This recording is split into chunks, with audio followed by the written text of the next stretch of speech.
ನಮಗಿಂತಲೂ ಹೆಚ್ಚಲ್ಲಿ ಉಚ್ಚುಕಳಿ ಭಾಗದಲ್ಲಿ ಆಗಿರ್ಬೋದು, ಬೈಲಹೊಗಲ ಭಾಗದಲ್ಲಿ ಆಗಿರ್ಬೋದು ಉಗ್ರವಾದಂಥ ಹೋರಾಟ ಆಗೋ ಸಾಧ್ಯತೆಗಳು ಎಲ್ಲ ಕಾಣ್ತಾ ಇದ್ದಾವೆ. ಒಂದು ವೇಳೆ ಚಿಕ್ಕೋಡಿ ಜಿಲ್ಲೆ ಮಾಡಿ ಗೋಕಾಕ್ ಬಿಟ್ಟರೆ ಇಲ್ಲೂ ಸಹಿತ ಅದೇ ರೀತಿಯ ಒಂದು ವಾತಾವರಣ ನಿರ್ಮಾಣ ಆಗುವಂಥ ಸಾಧ್ಯತೆಗಳಿದ್ದಾವೆ. ಯಾಕಂದ್ರೆ ಅವರೊಂದು ಮಾಡಿ ನಮ್ಮನೆಯಾಗಿ ಬಿಟ್ಟರೆ ಅನ್ನುವಂಥದ್ದು ಇಲ್ಲಿ ನೋಡಿದ್ವಿ ನಾವು. ಚಿಕ್ಕೋಡಿಯಲ್ಲಿ ಒಂದು ಸಣ್ಣ ಮೈನರ್ ಒಂದು ಮೂಮೆಂಟ್ ಸ್ಟಾರ್ಟ್ ಆದ್ರೆ ಅಥವಾ ಗೋಕಾಕದ ಮೈನರ್ ಹೋರಾಟ ಶುರುವಾದ ಜಿಲ್ಲಾ ಸಲುವಾಗಿ ಎರಡೂ ಕಡೆ ಜನ ಭುಗಿಲದ್ದು ನಿಲ್ತಾಯಿದ್ರು. ಸಪೋಸ್ ಇವತ್ತು ಚಿಕ್ಕೋಡಿ ಒಂದನ್ನು ಮಾಡಿದರೆ ಸತೀಶ್ ಅವ್ರಿಗಂತ ರಾಜಕೀಯ ಭವಿಷ್ಯ ಭಾಳ ಕಷ್ಟ ಆಗ್ತದೆ. ಗೋಕಾಕ್ ಭಾಗದಲ್ಲಿ ಜಾರಕಿಹೊಳಿ ಕುಟುಂಬಕ್ಕೂ ಈ ಒಂದು ಕಷ್ಟ ಥರ ಬರೋ ಸಾಧ್ಯತೆ ಹೆಚ್ಚಿದ್ದಾವೆ. ಅದನ್ನು ಅರ್ತಿರುವಂಥ ಬಾಲಚಂದ್ರ ಜಾರಕಿಹೊಳಿ ಅವರು ಇದರಲ್ಲಿ ಭಾಳ ಆಸಕ್ತಿ ತೋರಿಸಿ ಈ ಸಲ ನಿಶ್ಚಿತವಾಗಿ ಗೋಕಾಕ್ ಜಿಲ್ಲೆಯನ್ನು ಮಾಡಲೇಬೇಕು ಅನ್ನೋಂಥದ್ದು. ಯಾಕಂದರೆ ಈ ಹಿಂದೆ ನೀವು ಅದೇ ಮೂಡಲಗಿ ತಾಲೂಕು ಮಾಡೋಲೆ ಯಾವ ರೀತಿಯಾಗಿ ವಿರೋಧ ಬಂತು ಬಾಲಚಂದ್ರ ಜಾರಕಿಹೊಳಿ ಅವರಿಗೆ.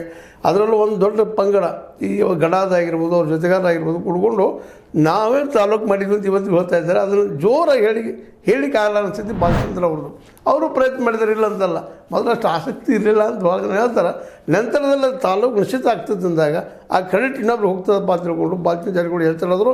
ಇವತ್ತು ಬೆಳಗಾವಿ ಜಿಲ್ಲೆ ಒಡಿ ಮುಂದೆ ಗೋಕಾಕ್ ಜಿಲ್ಲೆ ಆಗದೇ ಇದ್ದರೆ ಆ ಹೊಡೆತ ನಮ್ಗೆ ಬಿಡ್ತಾರಂಥ ಒಂದು ಆತಂಕ, ಭಯ ಬಾಲಚಂದ್ರ ಅವರಿಗೆ ಅಥವಾ ಆ ಜಾರಕಿಹೊಳಿ ಕುಟುಂಬಕ್ಕೆ ಇವತ್ತು ಬಂದದಂತ್ರಿ. ಅದಕ್ಕಾಗಿ ಚಿಕ್ಕೋಡಿಯವರಂತೆ ಬಿಡೋದಿಲ್ಲ, ಇದರಿಂದ ನಿಶ್ಚಿತ. ಅದೇ ಕಾಲಕ್ಕೆ ಬೈಲಹೊಗಲದವರು ಅವರು ನಿಶ್ಚಿತ, ಅವರಿಂದ ಬೈಲಹೊಗಲದವರು ಗೋಕಾಕ್ ಜಿಲ್ಲೆಯಲ್ಲಿ ಒಳಗೆ ಬಂದ ನಮ್ಮ ತಾಲೂಕು ಅಂತ ಹೇಳೋಕ್ಕೆ ತಯಾರಿಲ್ಲ. ಇಂಥ ಪ್ರಸಂಗದಲ್ಲೇ ಅನಿವಾರ್ಯವಾಗಿ ಈಗ ಹೊಸದಾಗಿ ಹೊಟ್ಟಿರ್ತಾರೆ ಮುಂದೆ ಸೌದಿಯವರು ಸಹ ಚಿಕ್ಕೋಡಿಯಲ್ಲಿ ನಾವು ಬರಲಿಕ್ಕೆ ಸಾಧ್ಯ ಇಲ್ಲ. ಫ್ರಮ್ ಸಪ್ರೇಟ್ ಜಿಲ್ಲೆ ಆಗಲೇಬೇಕು. ಮತ್ತು ದೂರದ ಅದು ಜೆನ್ಯೂನ್ ಅದ. ಅಲ್ಲಿ ಒಂದು 4-5 ತಾಲೂಕುಗಳನ್ನ ಅವ್ರು ಕೂಡ್ಕೊಂಡು ಹೇಳ್ತಾ ಇದ್ದಾರೆ ಇವತ್ತು. ಅದು ಸಾಧ್ಯತೆಗಳಿದ್ದಾವೆ. ಹೀಗಾಗಿ 40-60 ಕಿಲೋಮೀಟರ್ಗಳಲ್ಲಿ ಏನೇನು ಬರ್ತಾ ಇದ್ದಾವೆ ಯಾವ ಮೇನ್ ಸಿಟಿಗಳು ಅವು ಜಿಲ್ಲೆ ಆಗೋದ್ರಲ್ಲಿ ಸಮರ್ಪಕ ಅನ್ನೋಂಥ ವಾದನೂ ಎಲ್ಲ ಕಡೆ ಕೇಳಿಬರ್ತಾ ಇದ್ದಾರೆ. ಹೀಗಾಗಿ ಇವತ್ತು ಏನಪ್ಪ ಅಂತಂದ್ರೆ ಒಂದನ್ನು ಮಾಡಿ ಒಂದು ಬಿಡಲಿಕ್ಕೆ ಸಾಧ್ಯ ಇಲ್ಲ. ಮಾಡಿದರೆ 4 ಮಾಡಬೇಕು, ಇಲ್ಲಾಂದ್ರೆ 4 ಮೂಲ ಗುಂಪು ಮಾಡಬೇಕು, ಮೂಲಿಗೆ ಇಡಬೇಕು ಅನ್ನೋದ್ರ ಸ್ಥಿತಿ ನಿರ್ಮಾಣ ಆಗಿದೆ.